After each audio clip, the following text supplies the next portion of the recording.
I'm back. All right, next council member commentary. Let's start with Chris Nickel. Thank you, Mr. President. I was going to make a few comments tonight about the animal shelter and Councilwoman Winter's op-ed piece, but I think she has a right to her opinion and a right to write her op-ed piece, and I think I'll write one with the views that I have and leave it in the newspaper, and I think that's the right approach. So with that, I don't have anything else to say. Thank you. All right, welcome back then. Councilman Aguilera. Well, I want to talk about weeds, and the weeds that we have in the city as a result of the rains that we've had recently are huge. And I asked Sam if he could help find a way that we could begin the process of cutting the weeds, because they're everywhere and they're everyone's problems. And in the alleys, highway, the boulevard, they're everywhere. And we need some help.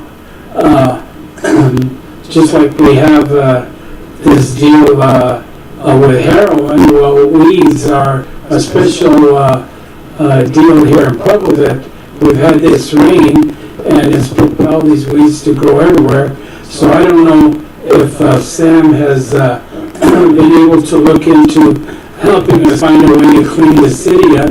And that's partly why our city looks dirty, is because we have so many weeds and we don't really have someone who is assigned to cutting the weeds and cleaning the place up. And so I don't know, I had asked Sam, the sheriff's department used to cut weeds and then they got out of the business, but I was wondering if we could have Sam call the sheriff and tell him that we have a special need, that we have weeds all over the city and it makes our city look dirty. So do you have any information, maybe, Sam?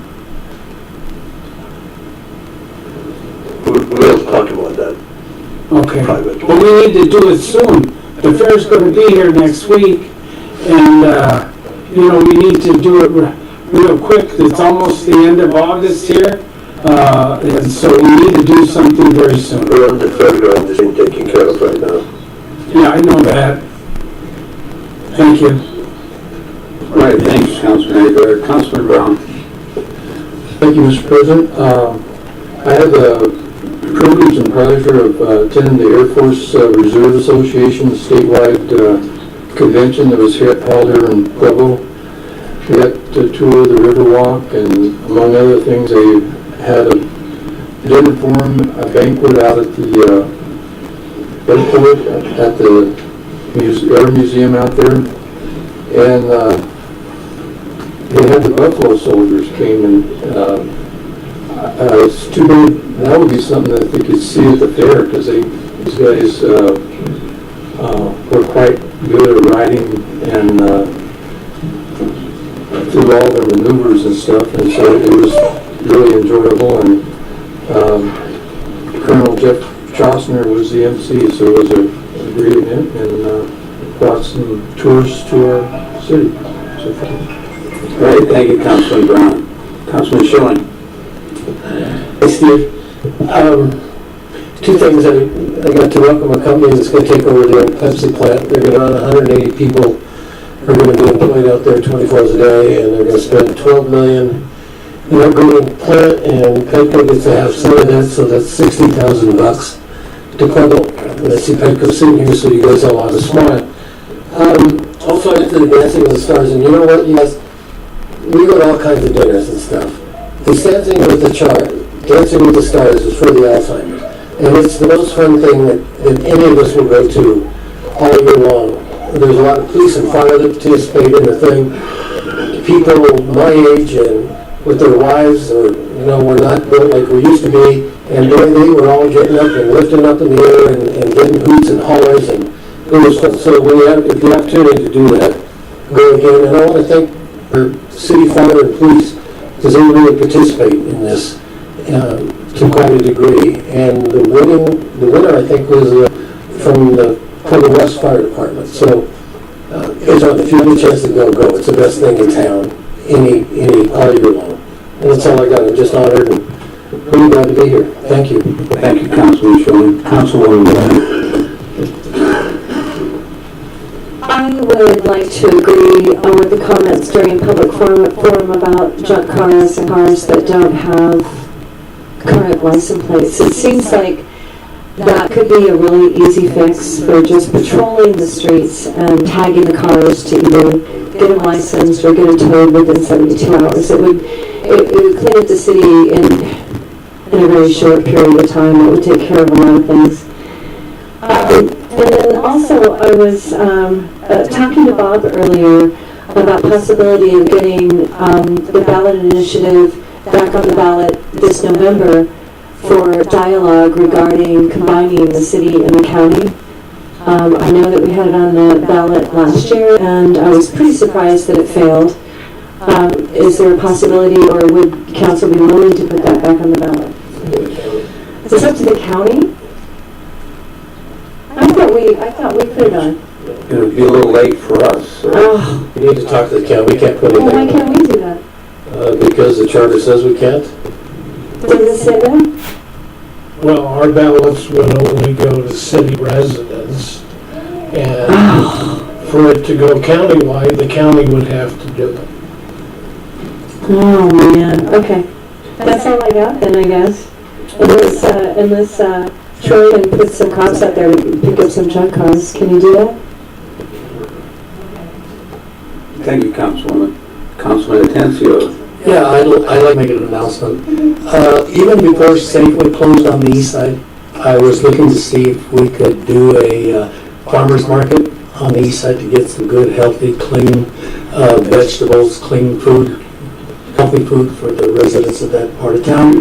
Well, Safeway closed and it exacerbated the problem. We are definitely in a food desert. That was a year and a half ago. I spoke to different people and finally I got people together.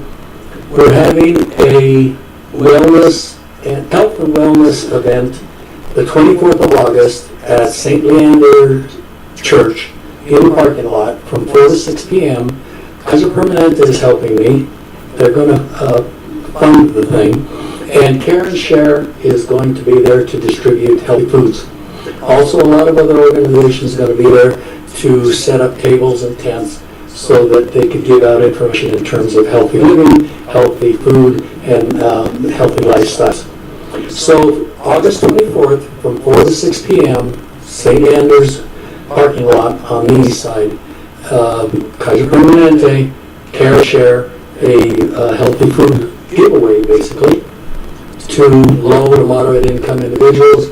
Anyone is welcome until the food is, until they run out of food. But thank you very much to Kaiser Permanente, and thank you very much to Care and Share. August 24th, St. Leander parking lot, 4 to 6 p.m. Thank you.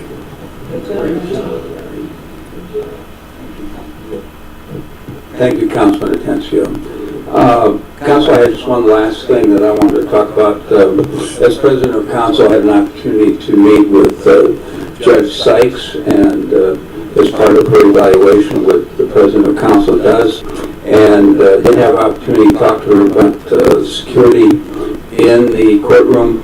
We're like one of the very few, if not the only one, that doesn't have security ongoing in our courtroom, and sometime by October that should be taken care of, so I think that's a good thing.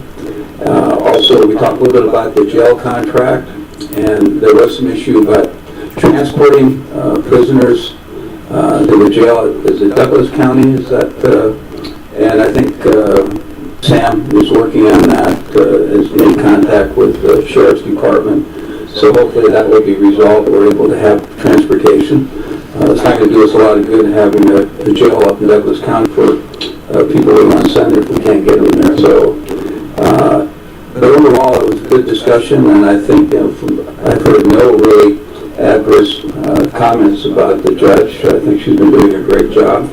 And based on that, her anniversary was, I think, Sam, was it in April or May? I think it was either April 1 or May 1. Okay, So she'll be getting a 2% raise as other department heads based on that. Also, I might mention that when we hired her, she had asked for more money than we eventually negotiated and offered her. I told her I would bring that back to council. Of course, part of it is reaching that 85% goal that we talk about for city staff, but we've been working on with line staff. We haven't quite gotten that close with department heads, so that's kind of one thing. If we start looking at one department head and bringing them up to the 85%, the only fair thing to do would be able to do that for every department head. So I think that's an issue that we need to talk more about at another time. And anyhow, I just want to let you know that I did have that conversation with her. And I personally, I think she's doing a good job. And with that, any other comments? Councilman Nickel. Just one thing I was thinking of. I wanted to pursue the concept of how we might approach having code enforcement have certain days where they're going to be doing, on troll, driving around looking for things instead of just being purely complaint-based, and what the process would be for us to do that if we need to change an ordinance or pass a resolution or just work with the city manager as far as getting something like that in place. And maybe it's so many days a month where they're actually doing that kind of code enforcement, and then in neighborhoods all across the city. It wouldn't just be in one area, it would be everywhere, and have it on a calendar or something like that. But I think there's things that they're driving past that they're obviously not dealing with, and they're dealing with all things that are complaint-based. But I think they have an understanding of what is up to code and what isn't, and they shouldn't just drive past something if they see it as obvious, like what our constituent here brought up tonight in her comments. And so it kind of goes along with what Councilwoman Winter was saying, but I just want to see how we might approach that. If it's something we have to put down in city code, we can do that. If it's something that we work with you to get put in place. Councilman Nickel, actually I'm asking for 2 additional code enforcement officers in 2018 budget, and maybe double the size of the crew that go out for cut the weeds and pick up trash and everything. So it's going to be costly. Right now the problem is that they're so behind, and they're complaint driven for the fact that if somebody calls and say my neighbor's weeds are grown 6 feet tall and I can't breathe, and we put them on the list and we respond to that accordingly. If we expect the code enforcement officers to stop on every violations that they see, they never going to get to the one that we received a call, and those calls just going to exasperate and gets larger and larger, and those folks, the citizens, going to be a lot more unhappy with the code enforcement that they are right now. I think the best way to address that, I completely agree with you. We need to be a lot more proactive, but my direction to the code enforcement is that as soon as the state fair is completed, then we have a lot more time to respond, to be more proactive than just chasing our tails. One of the issues that we have to deal with going forward is in 2018 budget, as I'm asking for 2 additional code enforcement officers, for one north of town and one south of town. Do nothing, just go and drive around and be proactive, and at least monitor of what's happening, and then refer to the code enforcement officer. So our response time could be a lot faster than what it is right now. And that's going to be the request I'm going to submit to you in my city manager's budget.